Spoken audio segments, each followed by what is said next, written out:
ఇద్దరు కలిసి కష్టపడి దాన్ని పీక్క తింటాండ్రు పనస పండు. ఇది ఎన్ని డేస్ అయింది అంటే చెట్టు నుంచి తెంపి? 3 days అయింది. 3 days. ఓకే.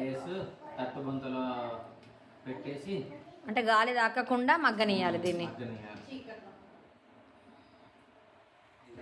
ఒకవేళ బిర్యానీ చేయాలంటే ఇట్లా పండొద్దు కదా, కాయ ఉన్నప్పుడే చేయాలి. ఎప్పుడు ట్రై చేయలేదు, తిన్నా బాగుంది. చూద్దాం నెక్స్ట్ ఒకసారి ఇంకా కర్రీయో బిర్యానీయో కూడా చేసుకొని తినాలి. ఇక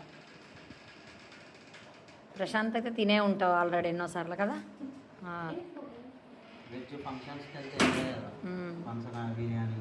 అది నువ్వు తిననిది ఏముండదు కానీ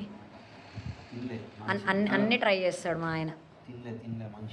ఫుడ్ లవర్. ఇప్పుడు ఇట్లా బయట పీసెస్ లెక్క అమ్ముతారు కదరా. మిక్కీ మిక్కీ మిక్కీ ఇటు చూడు మిక్కీ. అబ్బో అమ్మో అస్సలు పట్టించుకుంటలేడు. ఇప్పుడు రిమోట్ టీవీ మీద ఉన్నది మొత్తం ప్రాణం.